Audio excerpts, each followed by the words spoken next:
yanga kuni ga 5 meter nga bag first thing chotoma nita mninga chotoma na tovura nyana besa khit nyana ene I don't keep or min la charge la last the song to spend yabo nda dizamu bona na siwano rezwana span nyana yeah plus ndikobona niko kanda mabatu apa rune skamboro niko panga na cash nyana ti yeah sure iso batu niko charge bugaida so aro ndiko imona ndi 20 rand chipatu nti yeah so nga mwedzi ni yakona pusha buga era zikoro da 2233 nga doba so skamboro ngabo mwedzi rikama zwa buga iso nga mwedzi rand sango to spana zwa budi ndipo 1000 1.5 so chidina cha budi cho jena shikwamane ni ita mininga chokanje kwamba zigid like arjun na 2000 oh like ndia save and buy kit sometimes ndia buy nyana something tukutuku boya ni bo Orlando sumbezisebo at span mara zezo tukutuku bo zedi koma mbebor na bana bazibonzora ngwana kolingeza 5 meter ntata fura mpinchanga chotoma norundi job nyana no create a community and all that shawiri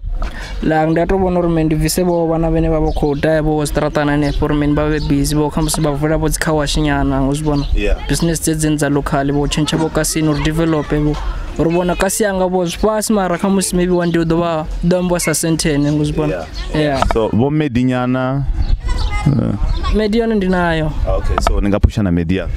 ndingapusha na media majita loyal magenga loyal aona ufimini so andiko dala mfethu anga at least ngokona mbuza suzinofara nyana but well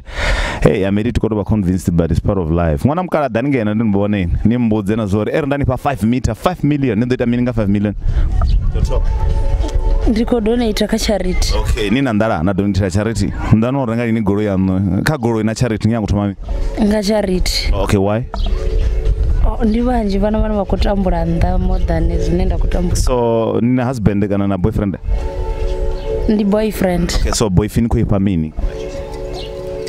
tobona zao yani so bia so kama ndo every day au na bia ni mafungo ya kireke mafungo ya Yesu hallelujah amen hallelujah no I'm happy no at least you know you sharing no fun ndi ane bia oh okay I gotta check a coast